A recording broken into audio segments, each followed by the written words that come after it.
টেকনাফ সীমান্তে আরাকান আর্মির মাইন বিস্ফোরণে বাংলাদেশি আহত। টেকনাফের হোয়াইক্যাং সীমান্তে সোমবার 12 জানুয়ারি সকালে আরাকান আর্মির পুঁতে রাখা মাইন বিস্ফোরণে স্থানীয় মোহাম্মদ হানিফ আহত হয়েছেন। বিস্ফোরণে তার পায়ের একটি অংশ বিচ্ছিন্ন হয়ে গেছে। তিনি স্থানীয় লাম্বাবিল এলাকার বাসিন্দা।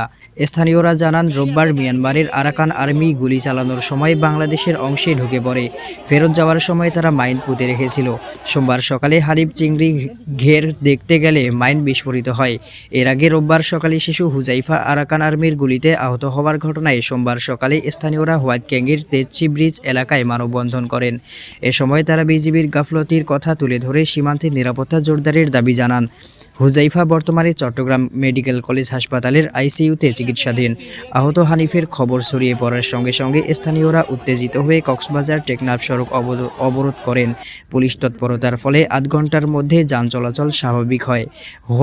হোয়াইক্যাং পুলিশ ফাঁড়ির ইনচার্জ এসআই খোকন চন্দ্র রুদ্র জানান, খবরটি স্থানীয়দের কাছ থেকে পেয়েছেন এবং ঘটনার বিষয়ে বিস্তারিত খোঁজ নেওয়া হচ্ছে। বিজিবি সংশ্লিষ্টদের সঙ্গে যোগাযোগের চেষ্টা ব্যর্থ হয়েছে।